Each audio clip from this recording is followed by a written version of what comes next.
Okay, here we are for our look at our first chord. This is it. This is D. And this is the first chord that we're going to be learning in this little course. So what we're going to do whenever we learn a new chord, we're always going to do it one finger at a time. And we're going to start always with our first finger, then the second finger, then the third finger, then the fourth finger if we need it.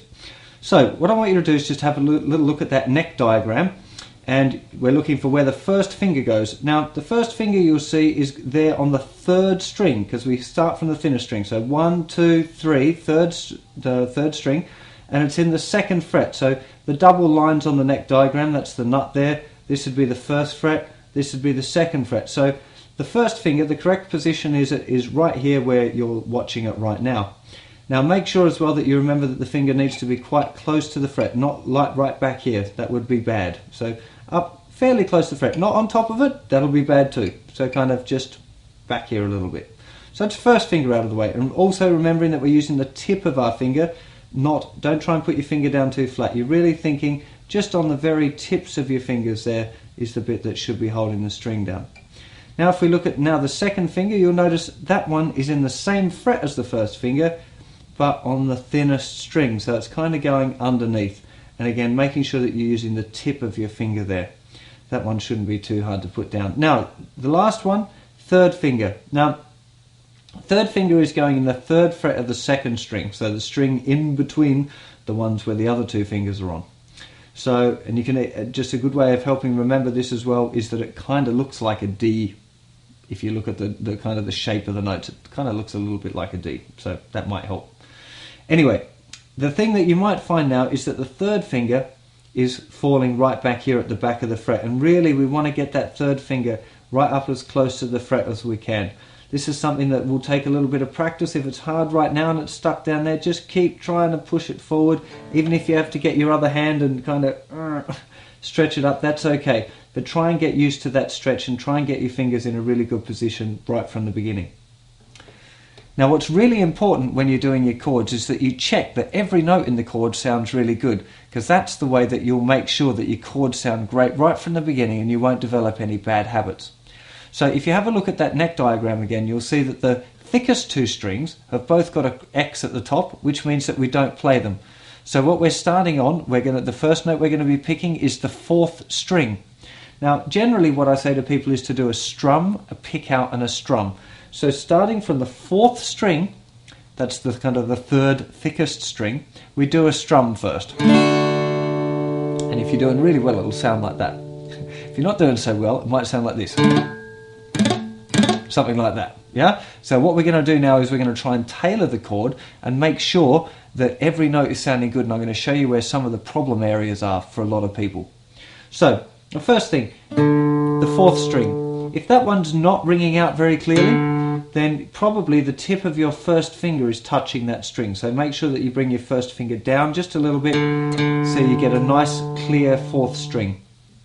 Now we're on to the third string, which is the one that's got our first finger on it. That one should sound nice and clear there.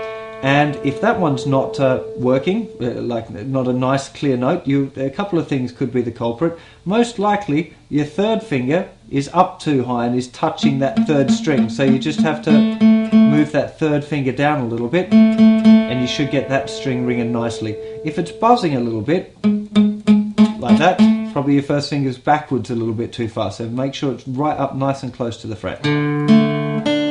Now we're on to this note here, which is the second string with the third finger. Most people don't have a problem with that note, actually, to tell the truth. If it's too buzzy, like that, it's because it's too far back from the fret. You might find it sounds like that. So if you get it right up next to the fret, you'll get it sounding nice. Now the hardest note for most people here is this one here with the second finger. Now the reason that most people find this hard is because the third finger tends to lay down a little bit too flat and mute the thinner string. So a lot of people get this as their first D chord. Yeah, and the reason is simply here underneath the third finger is touching the thinner string. So you've got to arch those around a little bit. Make sure they're right on the tips, and that'll allow that string here to ring out nice and clearly. Now, it's definitely worth spending a little bit of time now on trying to get your D chord so it sounds really, really cool. Doing exactly what I just showed you there of strum, pick out the notes one at a time and then adjust your fingers to make sure that each one sounds good. So you might go,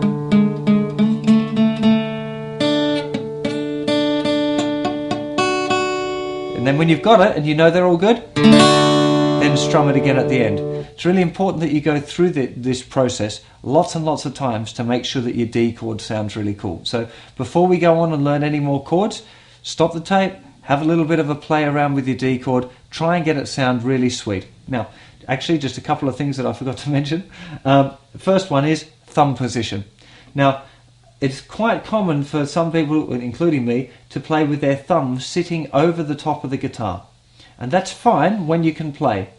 But when you're really starting off as a beginner, you're much better off having the thumb around the back of the guitar. And the reason for this is because it's really helpful for when you're learning to play bar chords later on. If you've done no practice at all with the thumb around the back, you find this muscle here is going to be really, really weak. And when you're gripping your chords like that, you're developing this muscle, which is really going to help you with your bar chords and your power chords later on. So when you first start off, it's definitely important that you try and keep that thumb behind.